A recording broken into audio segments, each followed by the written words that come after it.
হযরত আবু হুরায়রা রাদিয়াল্লাহু তাআলা তিনি বলেন আল্লাহর নবী সাল্লাল্লাহু আলাইহি ওয়াসাল্লাম বলেছেন যে আল্লাহ সুবহানাহু ওয়া তাআলার রয়েছে 100 দয়া।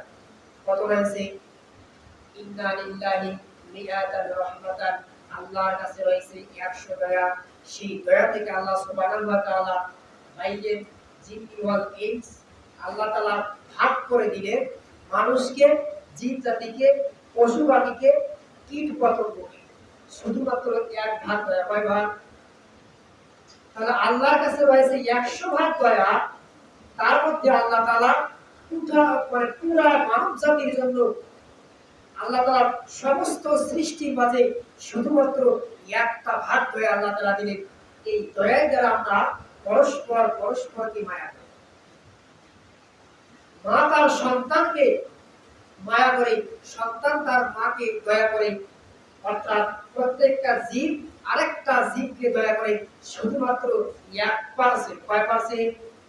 বাকি 99% আল্লাহ সুবহানাহু ওয়া তাআলার কাছে আছে। বাকি 99 ভাগ আল্লাহ তাআলার কাছে আছে। আল্লাহ সুবহানাহু ওয়া তাআলা কার কঠিন দিনে অর্থাৎ কিয়ামতের দিন আল্লাহ তাআলা বাকি 99 ভাগ দয়া নিয়ে বান্দার সামনে বিচার করার জন্য উপস্থিত হবেন। সুতরাং আল্লাহ বললেন, বান্দারা আমার লা তাকনাতু মির রাহমাতিল্লাহ, তোমরা আমার দয়া থেকে, তোমরা আমার রহমত থেকে নিরাশ হয়ো না। তবে শর্ত হচ্ছে আল্লাহ সুবহানাহু ওয়া তাআলার কাছে আমাদের তওবা করতে হবে। কারণ খাঁটি তওবা করলে আল্লাহ সুবহানাহু ওয়া তাআলা সেই তওবাটা কবুল করে নেবেন ইনশাআল্লাহ তাআলা। হাদিস এবং আয়াতের সারসংক্ষেপে আমরা এখন আসবো। আল্লাহ বলেন যে তোমরা আমার দয়া থেকে নিরাশ হয়ো না। রাসূল সাল্লাল্লাহু আলাইহি সাল্লাম বলেন আল্লাহর কাছে আছে 100 ভাগ দয়া। তার মধ্যে 1 ভাগ দয়া আল্লাহ তাআলা সমস্ত পৃথিবীর মাখলুকের মধ্যে দিয়ে দিলেন, সৃষ্টির মধ্যে দিয়ে দিলেন। এই দয়া দ্বারা আমরা কি করি? পরস্পরের মাঝে মায়া আমরা দেখাই। এই 1 ভাগ দয়া নিয়ে আমরা বেশি আছি। বাকি 99 ভাগ দয়া আল্লাহ তাআলার কাছে আছে।